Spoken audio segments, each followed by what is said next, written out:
আইলাম রে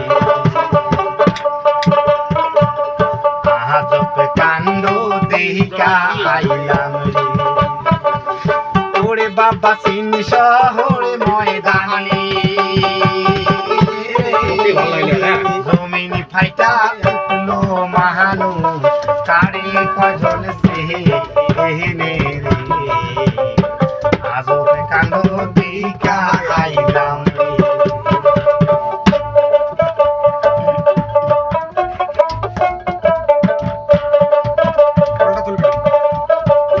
শালের গাছে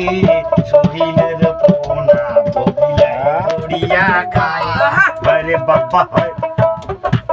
বাপের বিয়া নাই হইতে দেখো বেটি নাই উড়ে যায় শালের গাছে সহিলের